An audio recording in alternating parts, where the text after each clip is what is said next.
우리 함께 순서에 따라서 공동기도 함께 기도하시겠습니다. 공동기도입니다. 그리스도께서 부활하셨습니다. 참으로 부활하셨습니다. 우리가 큰 소리로 외치는 부활의 소식은 동시에 우리를 당혹스럽게 만듭니다. 이 소식을 적절하게 묘사할 말이 우리 사전에는 없기에 우리는 탁상 공론을 버리고 마음을 졸이며 생각하고 또한 궁금해합니다. 그리고 영적과 육체적이라는 단어가 우리의 이해를 돕는다고 생각합니다. 풍요롭고 배부르고 안전하고 미래가 보장된 우리는 여전히 당신의 부활을 당혹스러워하며 보다 명쾌한 설명을 원합니다. 하지만 당신의 부활을 듣고 당혹감보다는 경외로 말을 잇지 못하는 사람들이 있습니다. 최저 시급으로 일하면서 부활의 이야기를 듣는 사람, 방사선 치료로 몸이 망가지는 와중에 부활의 이야기를 접한 사람, 피로와 절망으로 삶의 마지막 기운마저 쇠잔한 가운데 부활의 이야기를 발견한 사람, 아무것도 보장받지 못한 그들은 오직 당신께서 부활의 모습으로 그들을 찾아오시기를 기다립니다. 당신께서 나다, 안심하여라, 겁낼 것 없다 하고 말씀하시기를 기다립니다. 우리를 우리의 당혹감과 수많은 해석에서 건지소서. 우리가 부활의 경이로움에 놀라워하며 부활을 간절히 바라는 사람들 가운데 있게 하소서. 당신의 생명을 우리 모두에게 보이소서. 부활의 진실로 우리에게 오소서. 부활의 두려움으로 우리에게 오소서. 부활의 기쁨으로 우리에게 오소서. 부활을 누리게 하소서. 아멘. 우리 함께 1분간 침묵하시겠습니다.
오늘 함께 살피실 하나님 말씀입니다. 사도행전 5장 17절부터 32절까지입니다. 사도행전 5장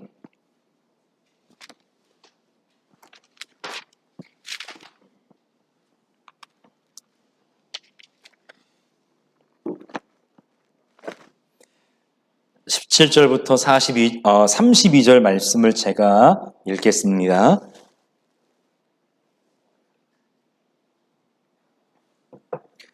대제사장과 그의 지지자들인 사두개파 사람들이 모두 시기심이 가득 차서 들고 일어나 사도들을 잡아다가 옥에 가두었다.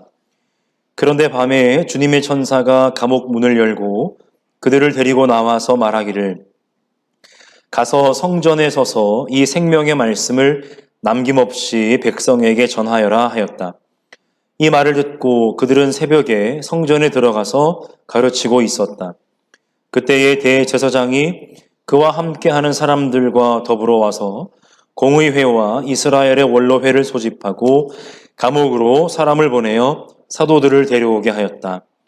경비원들이 감옥에 가서 보니 사도들이 감옥에 없었다. 그리하여 그들은 돌아와서 이렇게 보고하였다. 감옥 문은 아주 단단히 잠겨 있고 문마다 간수가 서 있었는데 문을 열어보았더니 안에는 아무도 없었습니다. 성전 경비대장과 대제사장들이 이 말을 듣고서 대체 이 일이 앞으로 어떻게 될까 하고 사도들의 일로 당황하였다. 그때에 어떤 사람이 와서 그들에게 일렀다. 보십시오. 여러분이 옥에 가둔 그 사람들이 성전에 서서 백성들을 가르치고 있습니다. 그래서 경비대장이 경비대원들과 함께 가서 사도들을 데리고 왔다. 그러나 그들은 백성들이 돌로 칠까 봐 두려워서 폭력은 쓰지 않았다. 그들이 사도들을 데려다가 공의회 앞에 세우니 대제사장이 신문하였다.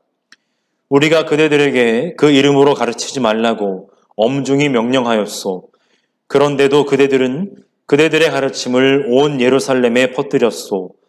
그대들은 그 사람의 피에 대한 책임을 우리에게 씌우려 하고 있소. 베드로와 사도들이 대답하였다. 사람에게 복종하는 것보다 하나님께 복종하는 것이 마땅합니다. 우리 조상들의 하나님은 여러분이 나무에 달아 죽인 예수를 살리셨습니다. 하나님께서는 이분을 높이시어 자기 오른쪽에 앉히시고 영도자와 구주로 삼으셔서 이스라엘이 회개를 하고 죄 사함을 받게 하셨습니다.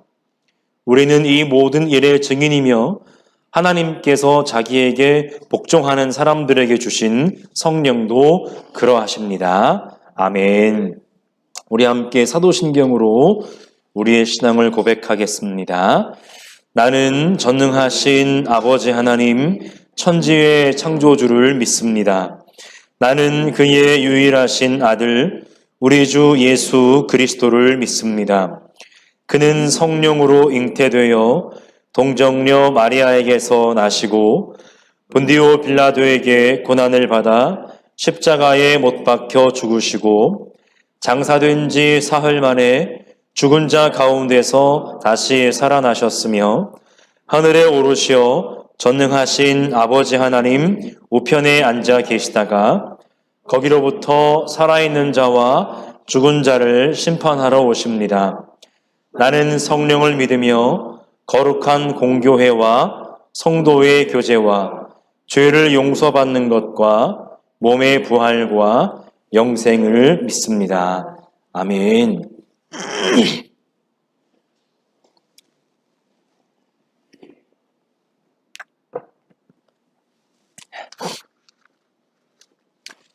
지난주의 말씀 나눔을 통해서 이제 우리는 초대교회에서 이 사도들이 가졌던 어떤 영향력, 역할 등을 간단하게 살펴보았는데요. 사도들의 어떤 손을 통해서 표징과 놀라운 일들이 일어나기도 했고요. 심지어 어떤 사람들은 이제 병든 사람, 아픈 사람들을 길거리에다가 내려놓고 이제 베드로의 그림자만이라도 그 위에 덮이기를 바라는 그런 일들까지도 일어났었다라고 하는 것을 간략하게 살펴보았습니다.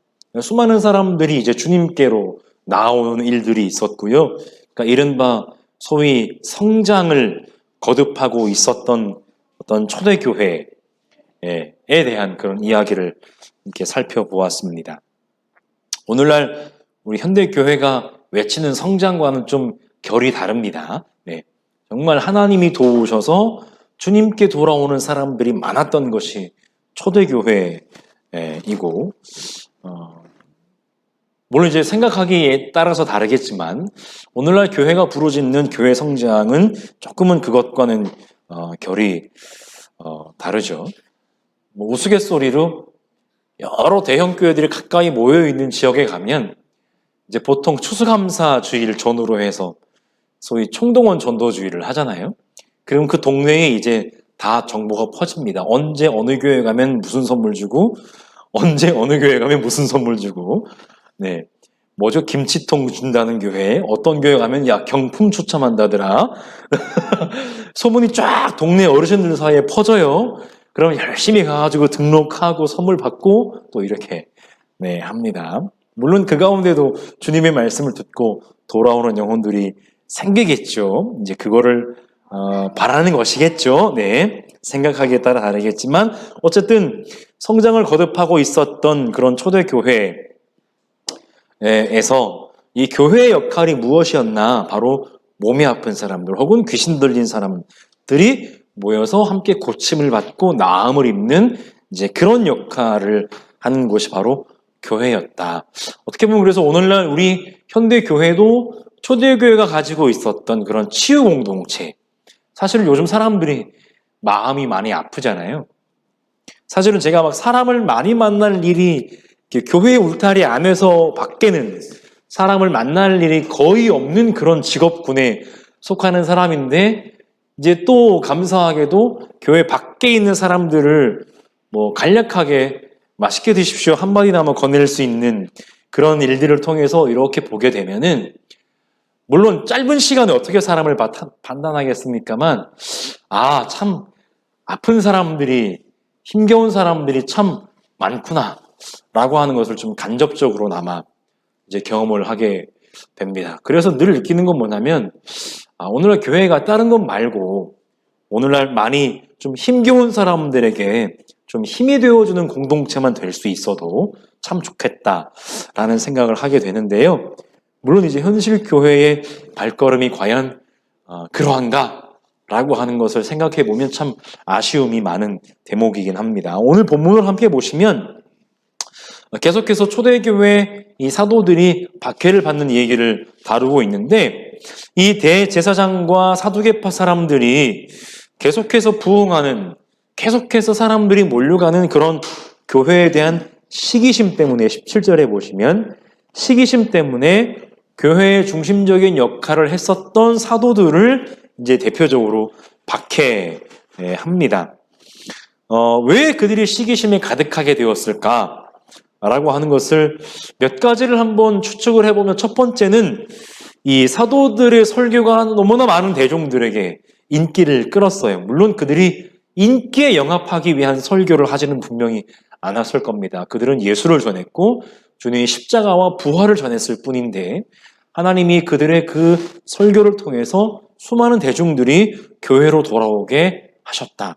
구원의 역사를 이루셨다라고 하는 것이죠. 첫 번째가 이제 사도들의 그 능력 있는 설교였고 동시에 그 사도들을 통해서 일어나는 기적들, 표적들, 놀라운 일들이 대중들로 하여금 교회로 몰려들게 하는 야 신기하다 이 정도 차원이 아니라 나도 저곳에 가면 고침을 받을 수 있겠구나 라고 하는 기대가 교회로 몰려들게 하는 원동력이 됐고요. 이것이 이제 지난주 함께 살펴보신 얘기고 결정적으로 사도들이 이 성전 종교 지도자들에게 경고를 받은 것이 있잖아요. 다시는 예수의 이름으로 가르치지도 말하지도 말아라 라고 했음에도 불구하고 그들은 그들의 경고를 따르지 않고 주님의 말씀을 계속해서 전했다라고 하는 것이죠. 그러니까 이 성전 종교의 지도자들은 자기들의 권위가 저 보잘것없는 그 촌뜨기 갈릴리 출신의 사도들에 의해서 무시당하고 있다라고 아마 생각을 했기 때문에 그 시기심에 차서 그들을 박해했을지도 모르겠습니다. 어쨌든 이 시기심 때문에 사도들을 잡아서 그들이 어떻게 했습니까? 옥에다 이제 가두게 되죠. 근데 지난주입니까? 지지난주입니까? 이제 또 하나 중요한 본문의 구절이 나오는데 19절에 보시면 그런데 말입니다가 또 나옵니다. 그런데 말입니다. 그 위세등등한 성전 종교 지도자들이 사도들을 붙잡아서 옥에 가두었는데 그런데 그날 밤에 주님의 천사가 감옥문을 열고 그들을 데리고 나와버립니다. 그리고 어디로 데리고 갑니까? 성전으로 데리고 가죠. 그리고 뭐라고 얘기하냐면 가서 성전에 서서 이 생명의 말씀을 남김없이 백성에게 전하여라. 이 사도들이 감옥에서 나오는 장면이 꼭 무엇과 되게 똑같냐면요. 예수님이 부활하시는 장면과 똑같아요. 거기를 지키는 보초병이 있고요. 감옥문을 사람이 연 것이 아닌데 주님의 천사가 와서 감옥문을 열고 그들을 끄집어냅니다. 마치 부활절 아침에 여인들이 예수님의 시체를 한번 살펴보려고 감옥이 아니죠. 그 무덤 입구에 도착했는데 누가 열었는지도 모르겠는데 돌문이 옮겨져 있고 예수님이 그곳에 계시지 않는 거죠. 그러니까 이 사도들을 감옥에서 빼낸 주님의 천사의 역할은 바로 부활의 주님의 능력이 그들에게 임하였다라고 하는 것을 본문이 은유적으로 나타내고 있는 것 같습니다. 어쨌든 그 생명의 말씀을 성전에 서서 사람들에게 전하여라 라고 얘기를 한 것에 대해서 우리는 무엇을 알 수 있냐면, 다시는 예수의 이름으로 말하지 말라고 위협하던 이 대제사장과 사두개파 사람들을 하나님의 천사가 정면으로 대적하여 그 사도들을 격려한 것이다 라고 할 수 있습니다. 그들의 본거지, 성전 종교 지도자들의 본거지인 성전 한복판에 서서 그들이 전하지 말라던 하나님의 생명의 모든 말씀을 백성들에게 전하라는 것이죠. 그래서 사도들은 그 새벽에 성전에 들어가서 하나님의 말씀을 가르쳤습니다. 이 새벽은 어두컴컴한 사람들이 다 자고 있는 새벽이 아니고요. 아침에 해가 뜰 무렵, 그러니까 이른 아침을 가리킵니다. 이른 아침. 부지런한 사람들은 아침부터 이제 성전에 드나들 것이고요. 제사장들은 또 새벽부터 성전에서 할 일이 또 있었을 테고요. 어쨌든 그렇게 사람들 앞에서 하나님의 말씀을 이른 아침부터 사도들이 전하고 있었다라고 하는 것입니다. 그러니까 이 사도들이 성전 종교 지도자들에게 위협을 받으면서도 낙심하거나 도망가지 않을 수 있었던 것은 바로 이 지점, 바로 하나님이 친히 자신들을 도우신다는 믿음의 경험 때문이었다라고 하는 것이죠. 그들이 인간적으로 용기백배해서 한번 해볼래 이런 정신으로 한 거 아니고 하나님이 우리와 함께 계시는구나 라고 하는 그 믿음 때문에 그 성전 종교 지도자들의 위협에도 그들이 굴하지 않을 수 있었다라고 하는 것이고, 하나님은 당신의 말씀에 순종하고자 하는 이들을 도우신다는 사실을 오늘 본문이 명확하게 우리에게 말씀하고 있습니다. 근데 사도들이 이른 아침에 성전에서 하나님의 말씀을 전하고 있었을 때요, 이 아무것도 모르는 밤새 대제사장들과 21절 중반에 보시면 그와 함께하는 사람들, 여기서 이 그와 함께하는 사람들은 바로 17절에 보시면 그의 지지자들이라고 하는 것과 똑같은 문구입니다. 그의 지지자들이 그와 함께하는 사람들이라는 똑같은 문구인데, 이것을 보면 바로 사두개파 사람들을 가리킨다고 우리가 알 수 있는데요. 어쨌든 이 사람들이 공의회와 산헤드린이죠. 원로회를 소집하고 이제 사도들을 다시 또 심판하려고 데리고 오게 합니다.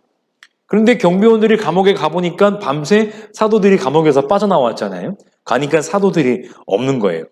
근데 그냥 모든 문을 열고 탈옥을 하는 것이 아니라 문도 다 잠겨 있고 문마다 간수가 지키고 서 있었는데 문을 열어보니까 그 안에 사도들이 없는 겁니다. 아무도 없는 겁니다. 사실은 이것은 인간적인 어떤 논리나 어떤 이해로는 설명이 불가능한 일이죠. 부활의 주님의 능력이 아니면 이것에 대해서 우리는 어떠한 설명도 시도할 수가 없습니다. 그러니까 본문 24절에 보시면 이 성전 경비대장과 대제사장들이 당황했다라고 본문이 얘기합니다. 그러니까 이 당황했다라는 뜻의 헬라어는요, 신약 성경에서 4번 사용되는데 4번 다 누가의 작품에 사용됩니다. 한 번이 누가복음, 그리고 3번이 사도행전에 기록되는데요. 이 사도행전의 본문을 한번 살펴보면 오늘 본문 말고 2번이 더 있는데, 이 공통적으로 하나님이 하시는 일에 대한 놀라움과 당황스러움이에요. 사도행전 2장 12절에는 오순절 성령 강림 사건을 목격한 모든 지역에서 모인 디아스포라 유대인들이 모두 놀라서 어쩔 줄 몰라 했다라고 할 때 이 단어가 사용되고, 사도행전 10장 17절에서는 이제는 베드로가 기도하는 중에 하늘에서 내 귀퉁이 안에 담긴 부정한 짐승들이 담긴 그것이 내려오잖아요. 그 환상 때문에 베드로가 어리둥절해 하다가 고넬료가 보낸 사람들을 만나게 되는데, 이 어리둥절해 하다가 바로 이 단어, 당황하다라고 하는 단어입니다. 그리고 오늘 본문에 이 사도들의 말도 안 되는 탈옥 사건으로 인해서 성전 경비대장과 대제사장들이 당황했다라고 라고 누가는 기록하고 있습니다.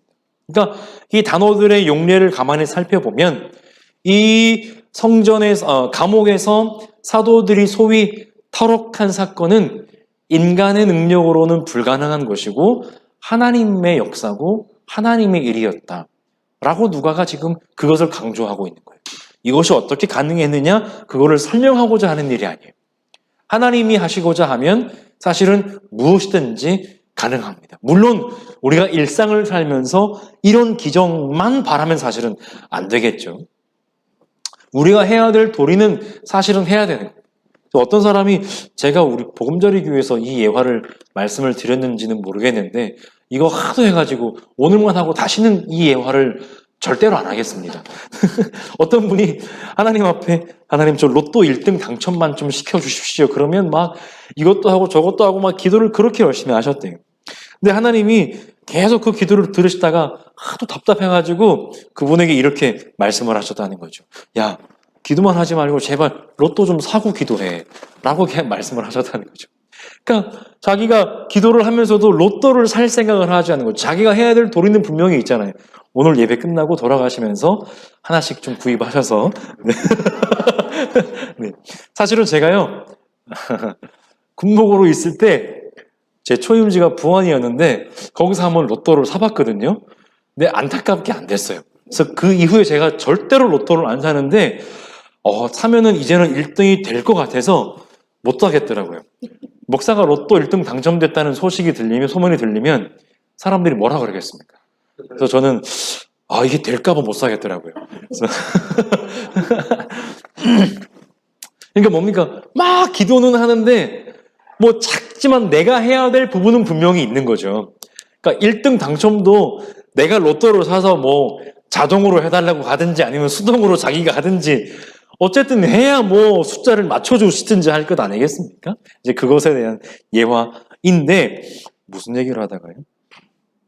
네, 어쨌든 우리의 일상의 삶에서 이 사도들이 감옥에서 탈옥한 것과 같은 일은 분명히 하나님의 능력 안에 있는 일이지만 부활의 능력에 있는 일이지만 그것들이 우리의 삶에 그것들만 일어나기를 바라며 우리의 일상을 소홀히 살아가는 것은 절대로 되지 않는다라고 하는 건 우리가 잘 기억했으면 좋겠습니다.